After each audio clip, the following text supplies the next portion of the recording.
Hello, and welcome once again to Neurologic. This has been the 7th time I've tried to record this episode, and I apologize for getting it out so late. It's been a very busy last month. With the new year, I am starting a new job. Don't worry, it will not take away from this podcast, and I will have more episodes coming out soon.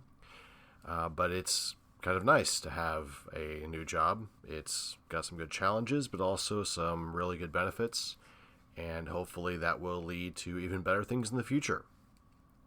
But that's not why I'm here to talk about. I'm not here to talk about my own job or on my own personal experiences with my new job.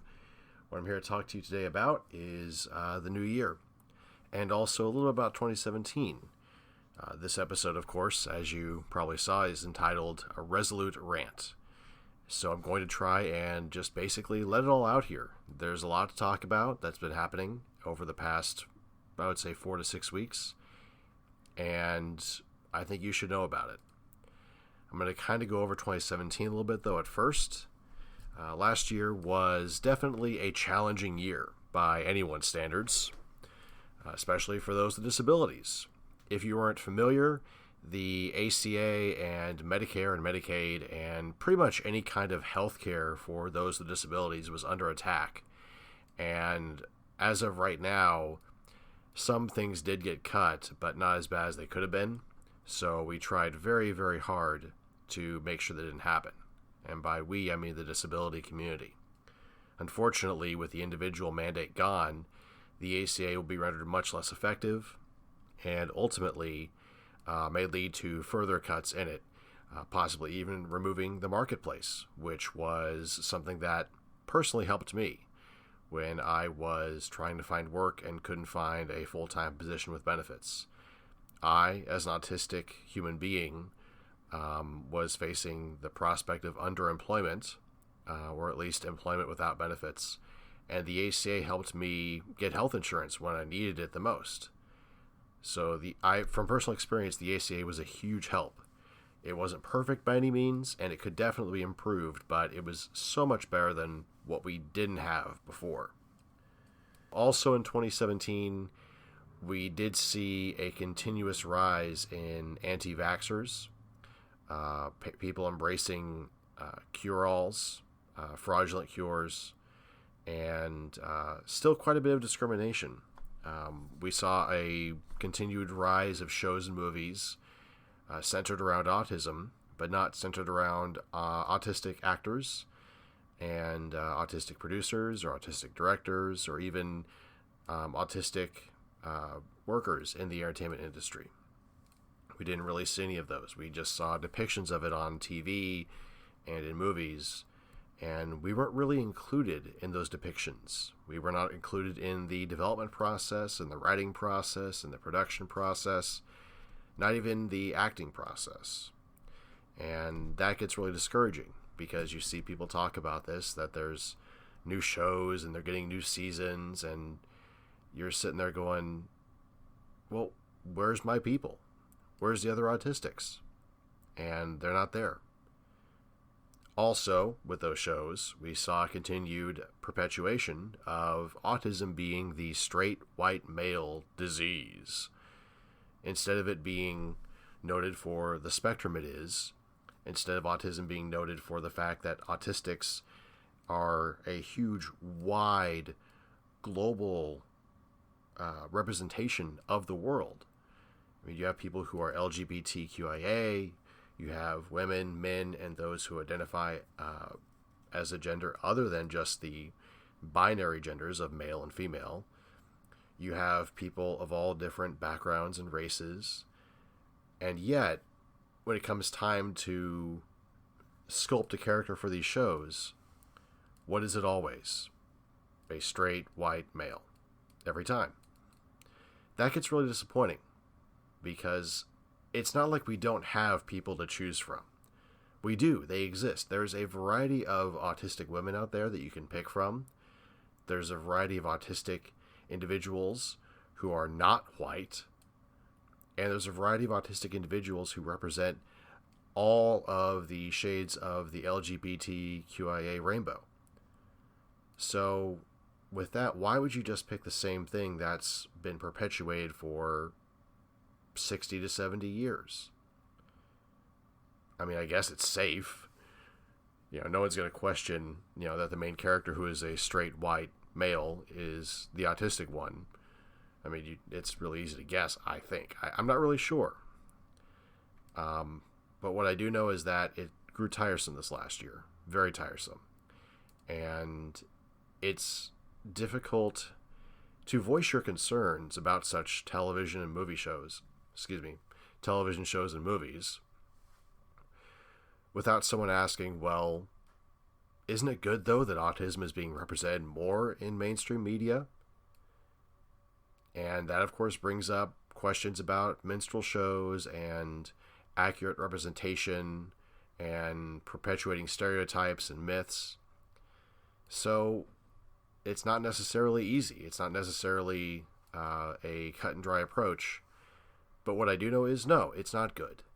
It's a step maybe in somewhat a right direction, somewhat drunkenly, and at least audiences are realizing that autism does exist, but that's about it. There's not really a whole lot of benefits. I've watched one episode of Atypical, and I couldn't stand it. It was a terrible, terrible show. It did not depict autism well, and the only likable characters were the father, which is a bit of a stretch as likability is concerned, but you could at least tell he was genuinely interested in his son, and the main character's friend, who is blatantly misogynist, blatantly sexist, but is a friend, a genuine friend, not because he wants to be friends with someone who's autistic, but just because he's friends with this guy, with the main character. So, other than those two, the entire series was just, I couldn't take that episode, and I'm not going to be able to watch the rest of the series. So, if any of you are looking for reviews about each episode, don't look here. I would recommend nosmag, as in magazine, .org, nosmag.org. They have one of their authors doing an episode-by-episode review. It is very, very well written, well drafted, well put together and organized. It makes sense. It is extremely coherent, and I would highly recommend that you check it out. It's a very good read, especially for the fact that you don't have to actually watch the show to understand what is going on. Somebody else is doing the watching for you, and that person doing the watching is autistic. So continuing on a little bit more with 2017, of course, we dealt with the destructive myths again. We dealt with anti-vaxxers rising up again, continuing to perpetuate documentaries that claim that vaccines caused autism. And we also saw the birth, although it wasn't really public too much, of an alliance between the religious right evangelicals and anti-vaccine activists. Why?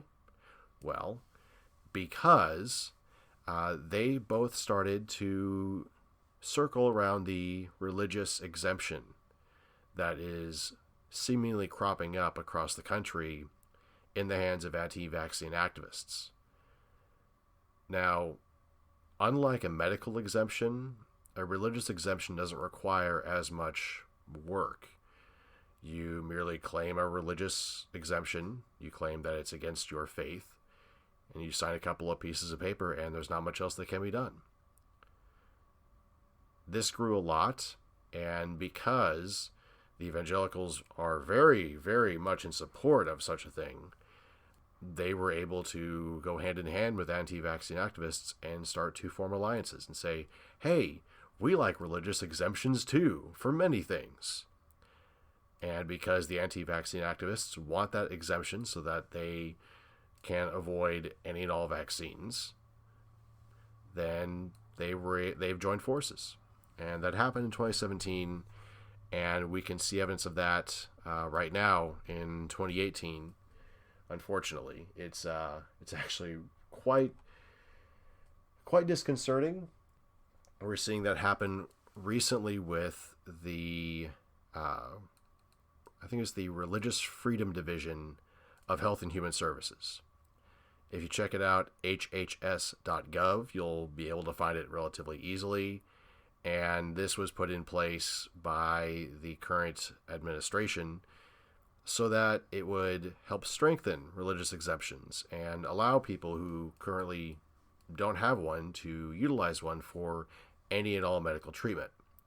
Now, this, of course, has allowed those who are anti-vaccine and some of the religious evangelicals to believe that this is the next step for them and could ultimately signal a huge victory for them this year, because they can keep pushing it and say this is how you get the religious exemption, and all of a sudden you have parents across the entire country refusing to vaccinate their children, and next thing you know, more diseases get spread and autism rates don't go down because autism is not caused by vaccines.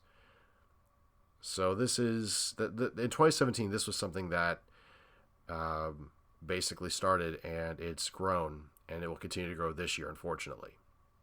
So be on the lookout for that as religious exemptions are used more and more.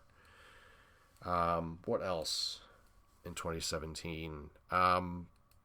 Really, we didn't see a whole lot of good stories about autistics. We saw problems with law enforcement.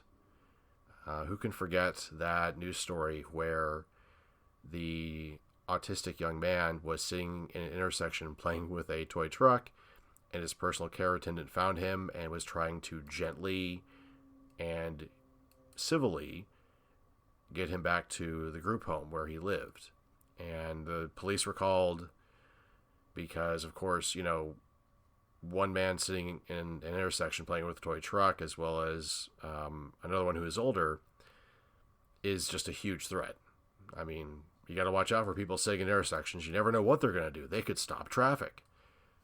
Well, the police show up. We remember what happened. They were surrounded. Some cop with an itchy trigger finger decided to try and shoot the autistic young man, missed, and ended up hitting the personal care attendant in the leg.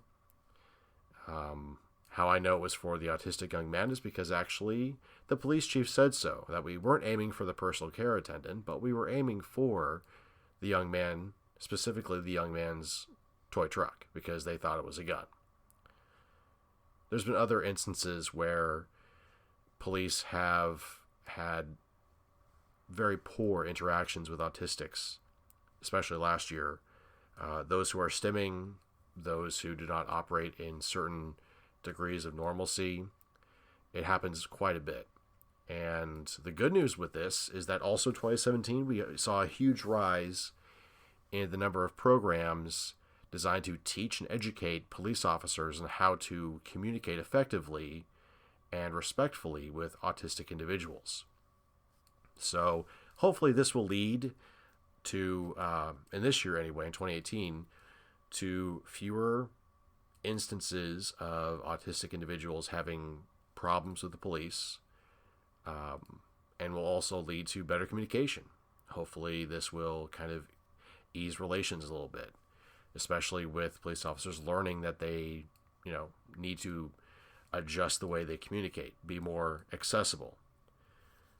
I am not holding my breath for it, but hopefully, this really could do a lot, and they're already putting it in programs, especially in more rural areas. So 2018 may be a watershed moment for this.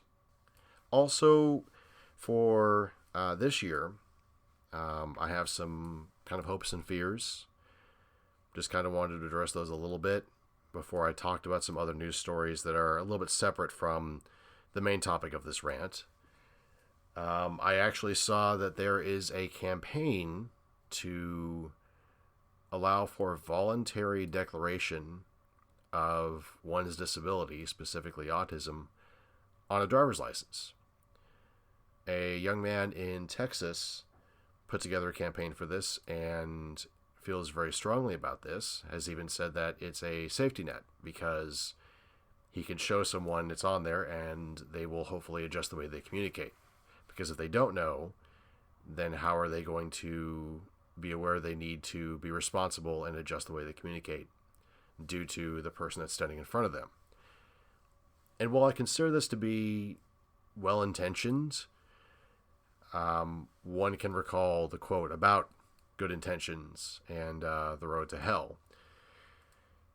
The issue here is that not every autistic person operates the same. So even if you met one autistic person, they're not going to operate the same way as somebody else. Simply putting that declaration on a driver's license, even if it's voluntary, could result in a lot of unnecessary discrimination and could even further a little bit of bigotry, because you are judged by what is on your license, not the content of your character or the way you operate or what you say or what you do in regards to your intentioned behavior. Now, it's voluntary, which is good. Not a problem with that. If you want to put that on your license, that's fine. I'm not going to stop you. I just don't want to see parents forcing their kids to do it, because the minute we start doing this, it's going to be, we need to see your license and look at that and judge based upon what's on your license. I think it also could affect employment, because if you're showing a driver's license for identification at a job for some reason and they see that, you have no way of knowing if they are biased against autistic individuals, or they feel that an autistic individual is just a fine person but not really skilled to work here, or not going to be able to get along. So you're not going to be able to effectively screen that out or be able to practice disclosure that is of your own decision making. I mean, basically it's right on your license. You can't cover it up. They're going to see it. It really boils down to disclosure. One of the primary issues, especially last year, was also about disclosure. So as much as I understand the intentions behind this license, I don't think it's a good idea. And really, unless you're autistic and you choose to do it yourself, I don't think anybody else should be forcing someone to do it either. Speaking of intentions, I should probably lay out my hopes and fears for this year, and then continue with some other news stories, because it keep kind of getting off track here. And, a little bit sorry about that, but it is a rant, and I've decided to not filter a whole lot out this episode. I'll save that for the next episode, make it something a lot more clear. But some hopes and fears for this year. I am going to start with the fears, because start with the bad and kind of end with the good. My fear is that the ACA continues to get disassembled. It'll be rendered ineffective, leaving a lot of autistics with almost nowhere to go in regards to accessibility, assistive technology, or reasonable accommodations. I mean, they've already stripped the ADA this year, basically removing protections removing certain clauses that put the burden of following accessibility and proper accommodations, they put that back onto disabled individuals. So when you pass by a business or a store, you have to report the lack of accessibility to the owner of the business, and then they get a large amount of time to try and fix that. And if they don't, then you have to go again. I mean, there's a whole process that basically, if it doesn't, you can't just go and say, hey, you need to make sure your business is accessible. You have to say why it's not accessible for you personally. You have to file a complaint with them. There's a whole process that basically the business owner does not have any attention paid to them by the government in the way of proper accessibility until it gets so far down the line. I mean, you've got maybe 6 months to a year at minimum. It's absurd. Anyway, back to hopes and fears. Getting completely off track here again. Fearful that the ACA will continue to get gutted. That will affect a lot of autistics, because it's hard enough to be able to function. It's even worse when you cannot get proper insurance that does not cost you an arm and a leg. Also, unemployment this past year was not great for autistic individuals. I looked at the rate as unemployment was at 51%, and during some recent research, I've found out that I have sorely underestimated that number. It's not at 51%, it's actually around about 80%. And that includes underemployment. So unemployment may be 51%, but underemployment, which is autistics who are working but are either working at voluntary establishments or part-time or seasonal, anything that isn't full-time benefits included employment is part of that 80%, which is much more horrifying than 51% by any means or measures. It's really, I had no idea. I thought it was higher because I thought that there were individuals who were employed with autism. They just kind of went below the radar, but apparently this isn't the case. So unemployment this past year was very bad for autistics, does not bode well for the future. And it's one of the things that I am very fearful about. I don't look for unemployment to get better because unemployment for everyone won't get better. And what affects society has a bit of a magnified effect on autistics in certain cases, such as unemployment. So getting jobs is going to be difficult for us, which also kind of dominoes into the whole healthcare thing, because if you can't get full-time employment, it's hard enough to get health insurance as it is, even more so if the ACA continues to crumble. Another fear is that as parents watch these TV shows and movies that depict autism in a certain way, they will continue to believe their children will not be able to achieve, and will further the stereotypes and myths presented therein. This is something that I battle with a lot, because not because I've had experience with my own parents. My own parents have been actually phenomenal, but I've seen other parents do this to their kids. I've talked with other adults, and there is this consensus that unless you're a savant, you're really not going anywhere. Unless you can be some sort of wizard when it comes to math, or have a didactic memory, or have some sort of extraordinary talent that means you're just going to be living at home for most of your life. And they get it from the medical establishment. They get it from doctors who spread some serious doom and gloom and tell these parents that their children will not achieve, they will not get married, they will not move out of the home, they won't be able to even, get themselves dressed or feed themselves. And a lot of that isn't really true.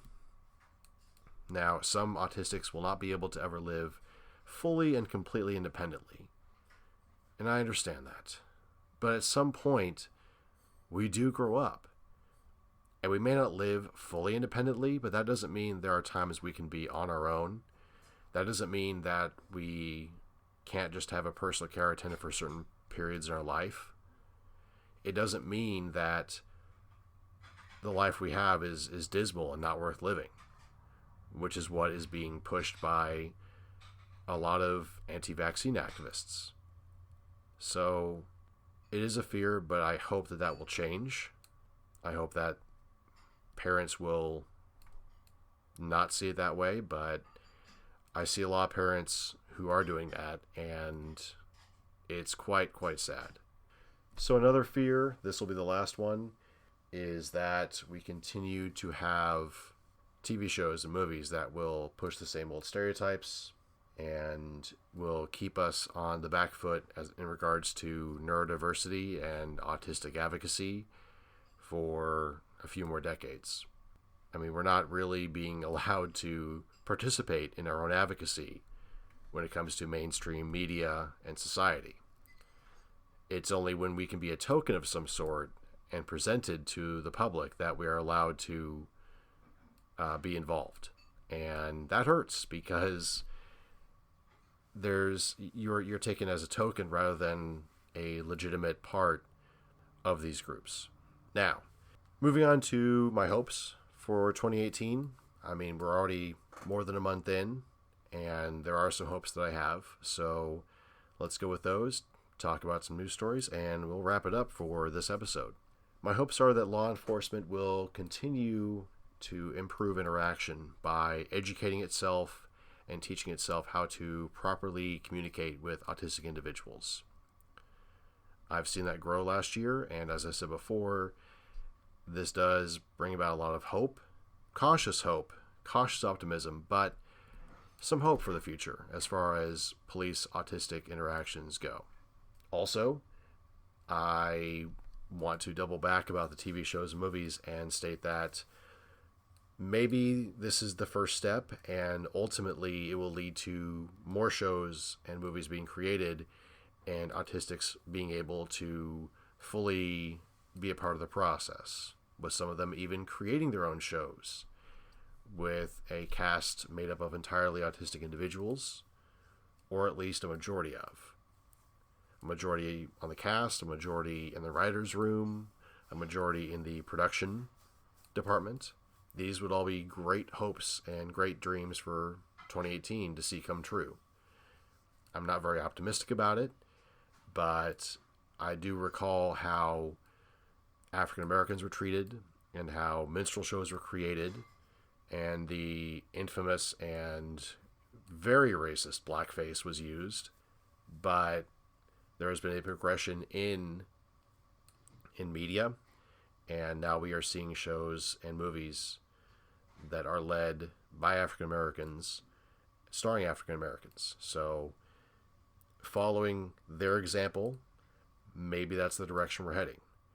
I could be completely wrong here, but it's some small piece of optimism that maybe this is the first step. This is kind of the foot in the door that leads to bigger and better things.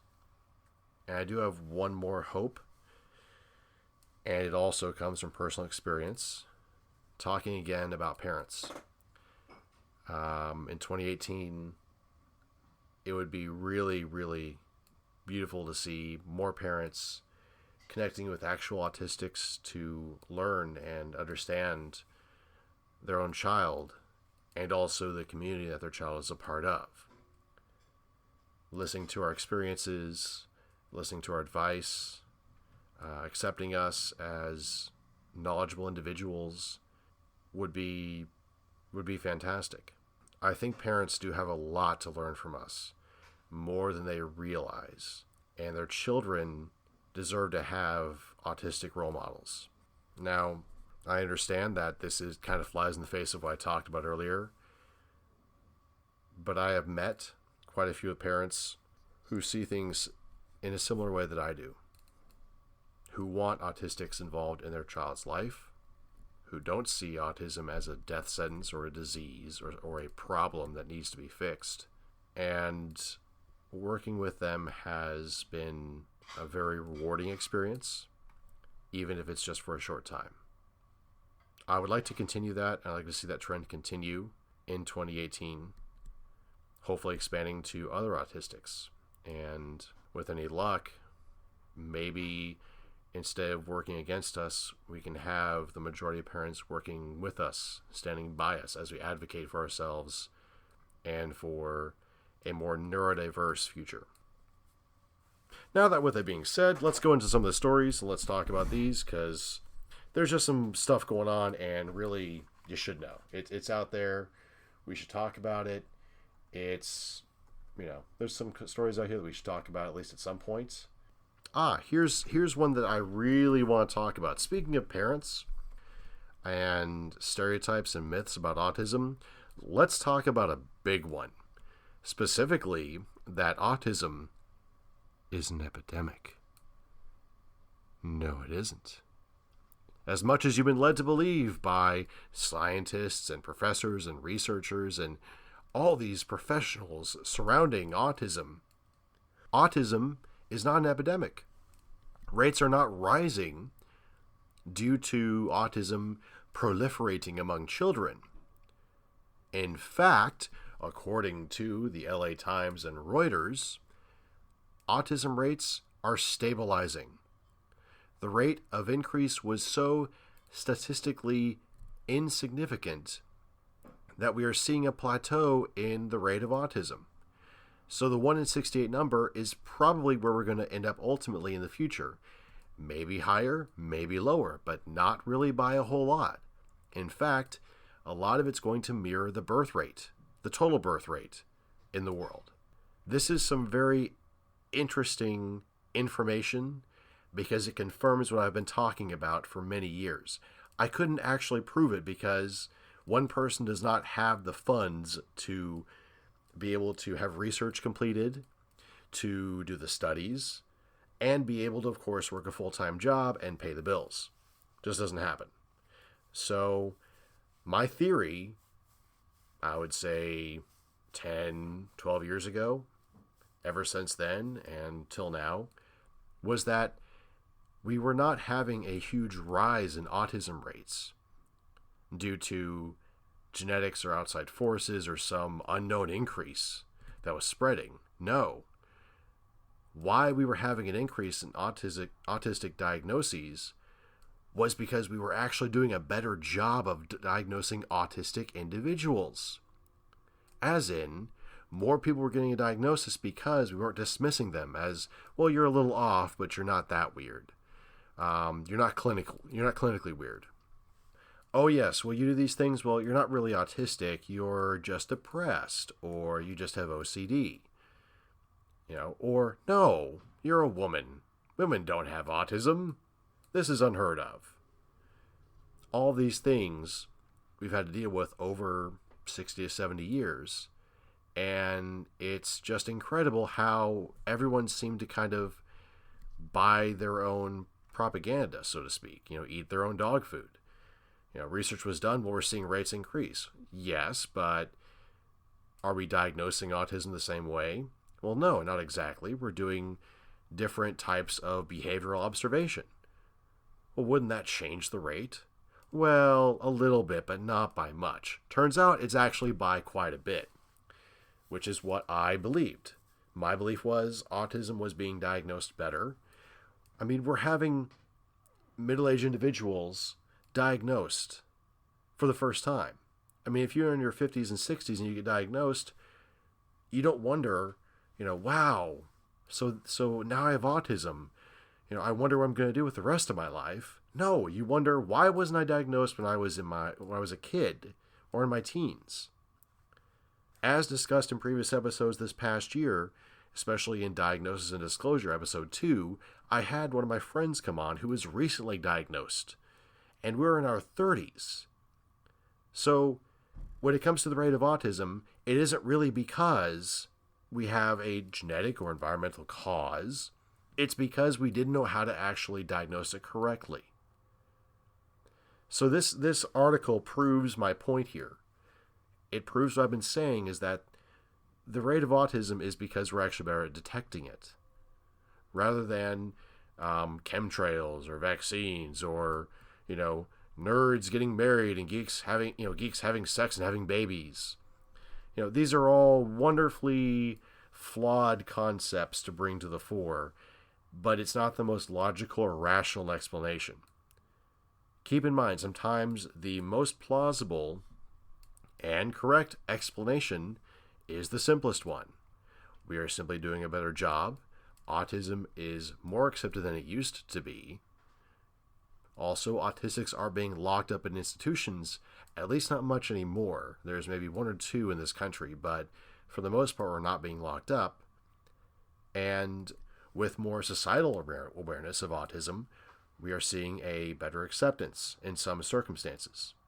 What I'm getting to the point here is that anyone that calls it an epidemic has no idea what they're talking about. And there are quite a few people in the autism community that don't know what they're talking about. I understand that they have degrees and they have all these certifications and all this expertise.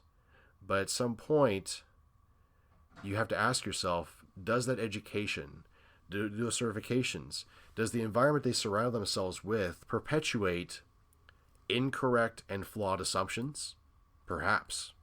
But the point is, the rate of autism has reached a plateau, and it's not because we've reduced any kind of environmental factors. Autism is better diagnosed. More people are being diagnosed correctly. And this gives me some hope for the future, because maybe people will actually shut the fuck up about autism being some sort of epidemic and focus on the actual policies the autistics are really wanting, rather than researching, some sort of cause for autism. Something else I want to talk about, a recent article from CBS News entitled The Growing Acceptance of Autism in the Workplace. I found it quite flawed. A lot of this details Microsoft's recent, it's been around for a few years, but their job inclusion program, where they actually hire autistics to work for them. And that's great and all, but autism is not really accepted much in the workplace. And I know this because I have been in workplaces where if I disclosed, things changed. I was viewed differently. I was handled differently. My skills were discounted, and I was looked at as someone who could not really be trusted to do the critical work. So, in my own personal life, I have chosen not to disclose unless I trust someone or feel like I can trust someone. And I hardly ever do it when it comes to a job, because the minute you disclose, that will affect your job. Anyway, continuing with this article, there's a lot of hopes they pin here about autism in the workplace and how it's being accepted slowly by employers, which I find to be a little inaccurate. They bring up, of course, the most stereotypical autistic individual you could think of, a highly skilled computer scientist who went to California Polytechnic State University, who also has created a spreadsheet of every position he's applied for, which details over 600, which they were only too glad to let you know. Hey, this guy who's into computers and went to this technical university, he's got a spreadsheet with all the positions he applied. Wow, isn't that strange? Gee, I wonder what the many autistic women I know who are looking for employment, I wonder what they would be saying at this point and how they're not being accepted. Wouldn't it be nice to hear from them? But moving on with the article, one of the things that I did actually like was when they asked him in the interview, quote, was there in any of the interviews a time when you just wanted to tell somebody, look, I know my social skills maybe aren't quite what you expect, but I know I can do this job, and I know I can do a really good job if you give me a chance? And he responded with, yes. They asked the question, but you never said that to anybody? And he responded, most of the time, no. Because why? I just wasn't comfortable. It makes me come across as desperate. And that is a very, very pronounced version of what many autistics face. We don't want to come across as desperate. And if you bring up your diagnosis, unless you're stimming or flapping or looking autistic enough, people are going to judge you. Because if you can sit still for a little bit, if you can talk, if you can verbally articulate in an interview, you are judged as not autistic. And this person who is being interviewed expresses it quite clearly what the problem is. Despite what CBS is putting there, autism is not being accepted in the workplace, at least not at a growing rate. If it was, would the unemployment rate for autistic individuals be somewhere between 51 and 80%? It's not being accepted. I understand that CBS is publishing this story and are centering around Microsoft hiring autistic individuals, but it's more or less a fluff piece. Microsoft only has some retail stores where I live. Does Microsoft have a development center, a programming center, some sort of large skyscraper where you live? Probably not. But even if it did, are you going to get a job working for Microsoft? Do you have the coding ability to do so? Do you have the technical know-how to be able to work for them. Not everybody does. Hell, I even like technology, and I probably wouldn't want to work for Microsoft. Not for technical reasons per se, although the blue screen of death was kind of their fault, but also for moral and ethical reasons. Those I will not get into now, but Microsoft hasn't exactly been all that friendly to those with disabilities, especially during, the 95 and XP eras. They've got some accessibility, but again, I digress. There's other reasons why I'm not a big fan of Microsoft, but we're not going to go into it now. It is extremely difficult for autistic individuals to find full-time employment, and it becomes even more so depending on the severity of their various stims. For a lot of autistics, it takes all of their spoons to get through a day. If you don't know what spoon theory is, take a look it up. Just check it out. Really what it's about is your mental, neurological, and emotional well-being for the day can be used up quite quickly on various social experiences and other experiences that riddle with you with anxiety, are overwhelming to deal with, and sap you of all your energy. And for a lot of autistics, getting through 8 hours in a day of a job can empty you of all your spoons, and you don't feel like doing anything once you come back home.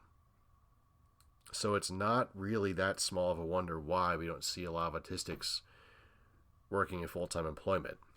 Between discrimination, bigotry, a general societal stereotypical viewpoint of autism, and workplaces that are not really that friendly or accommodating to autistic individuals, you're faced with an unemployment rate that is just completely terrible. We really need to do something about that. So I have a couple of more articles I wanted to go over real quick before I cut this off. The next one is something that I have been actively against for a long time. And some of you will think of me as some sort of villain. But hear me out. Let me explain. There's a news story about a boy in a smaller town who is bullied. He has autism, so this kind of goes hand in hand with everything. It's not really that much of a surprise. His mom, though, made a post in a local autism support group asking for birthday cards for her son. He ended up receiving hundreds when she thought he'd only get maybe 10 or 20. So this is continuing the card shower motif. Now, if you haven't heard of card showers, they basically go this direction. It's typically, and has most notoriously been for young autistic kids, most of them boys, and either they have a birthday party and no one shows up, or they can't hold a birthday party because no one RSVPs, or no one gives them a birthday card to their school or wherever else they are. And so the parents, in an effort to try and cheer their child up and make them feel better, solicit Facebook and other social media to have birthday cards sent to their child. Now, on the surface, this sounds like a really sweet thing. A great way for the massive power of the internet to be involved and make someone, a child with autism, feel worthwhile because you're sending them a birthday card. But here's some problems with this. First off, the child doesn't know who the hell these people are, and they probably won't ever get to meet them. 10,000 people are not going to show up to one person's home, and if they do, it's going to be looked upon as something less happy and more a little terrifying. I mean, if 10,000 people surrounded your home, it didn't matter what reason they were there for, that would be a little stressful. Probably give you a little anxiety. So the child's not going to know who these people are.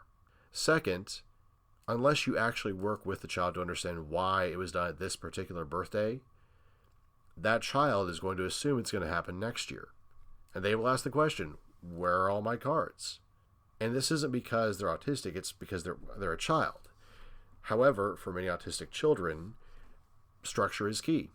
I mean, we hear that from a lot of people pushing ABA and a lot of professionals. So why aren't we listening to those professionals? At least not for this.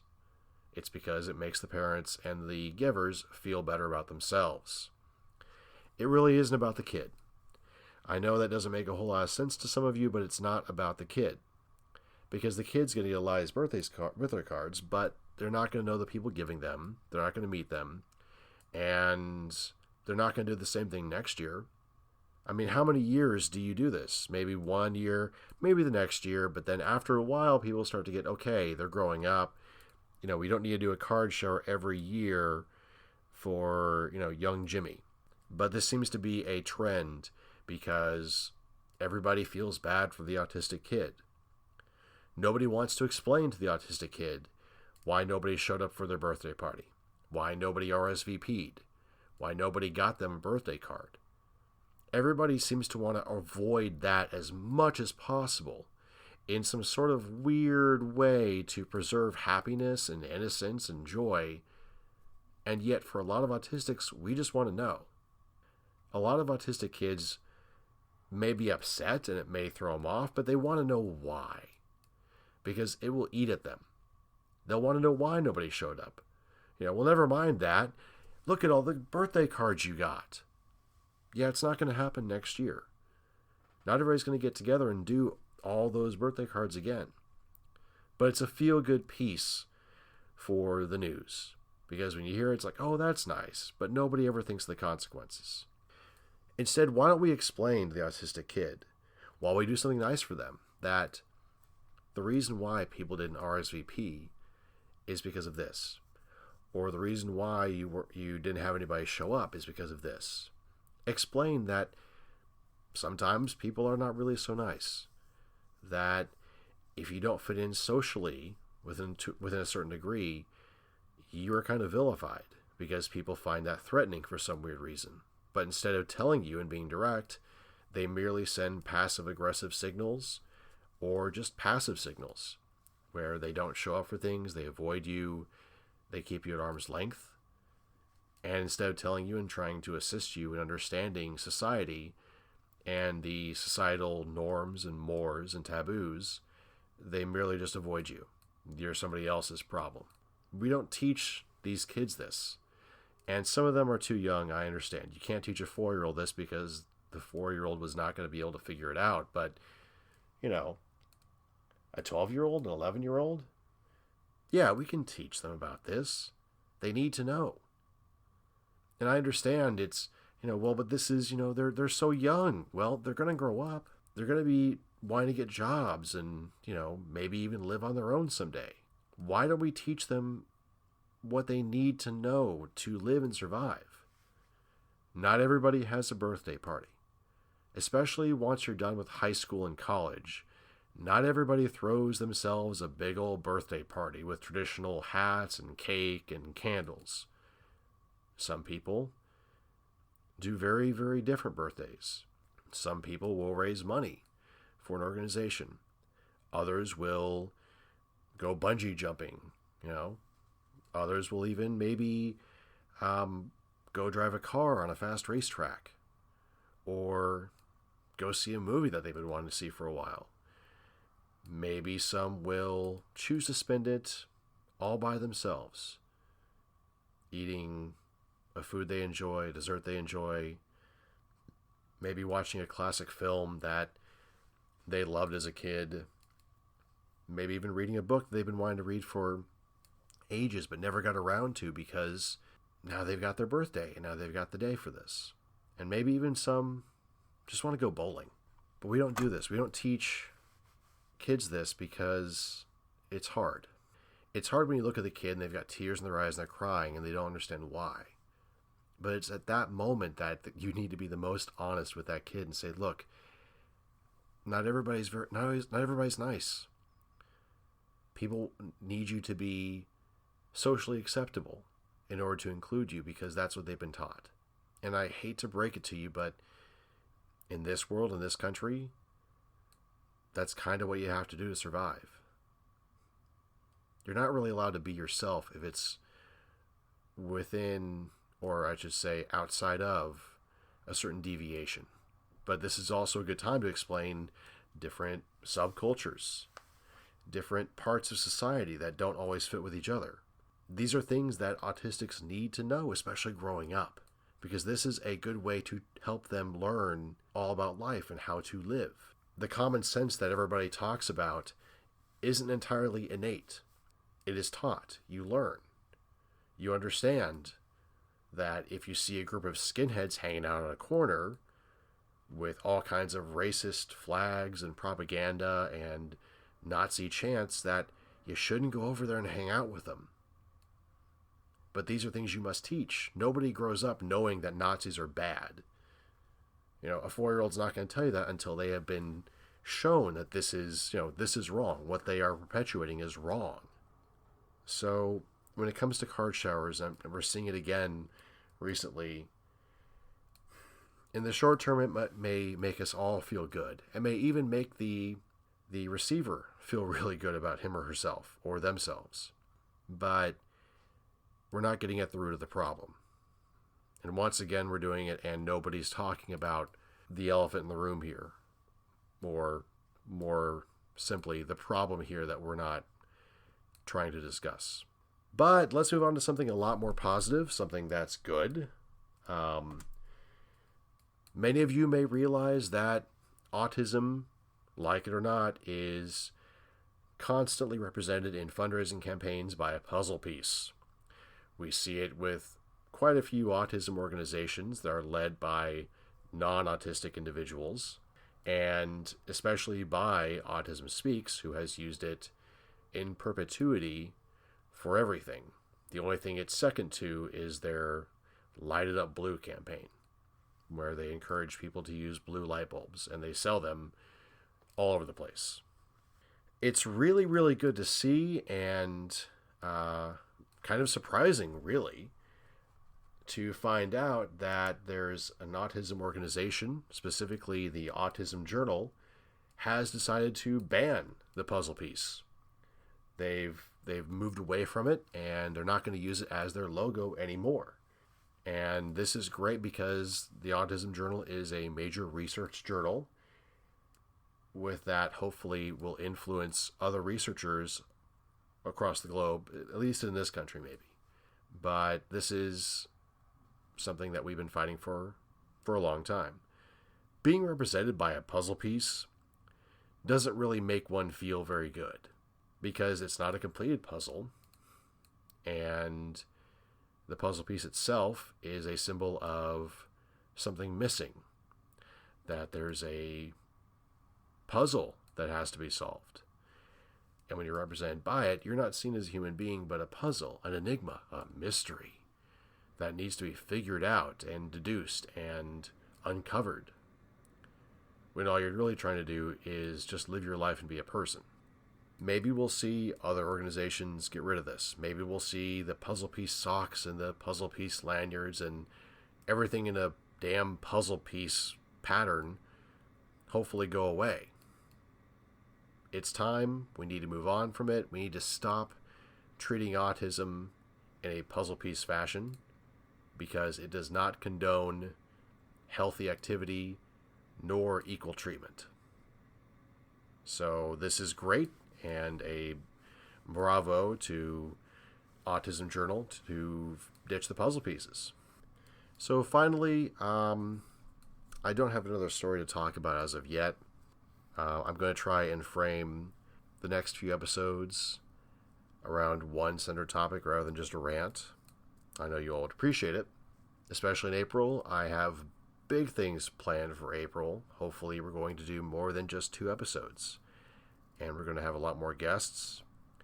We're going to be talking about some more sensitive and controversial topics, and by controversial I mean the average citizen doesn't understand why these things need to be discussed, but we will be discussing them, at least in a more fully articulated way, such as the nonverbal autistic community, stimming relationships, both platonic and romantic, the racial, gender, and class disparities concerning the autism diagnosis, autistic representation in politics, more concerns about law enforcement interactions, and many others as they surface this next year.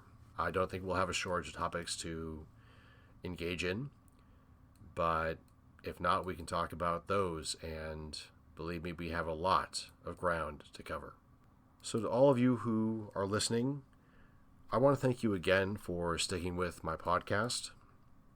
I know I haven't released an episode in a long time, and January was without one, and I had some technical issues, but I appreciate you listening. I promise this will get better. I promise the topics we will discuss will be very engaging and very important. And I also promise to be more consistent with episodes, but I really want to say a very heartfelt thank you to everyone who is listening and will continue to listen. I genuinely enjoy doing this podcast, even though it is quite a bit of work, and I would love to hear from you, even if you just say hi, or that you like the show, or even just some criticism that things could change. Maybe doing more with music, maybe having certain guests on, maybe even doing a live show, which probably won't ever happen, at least not this year, but hey, who knows, maybe next year. Please reach out to me if you'd like. My email is listed on the Facebook page for this podcast, as well as the podcast's website, and I look forward to speaking with you more this year. I'm Leo Jones, and this has been Neurologic.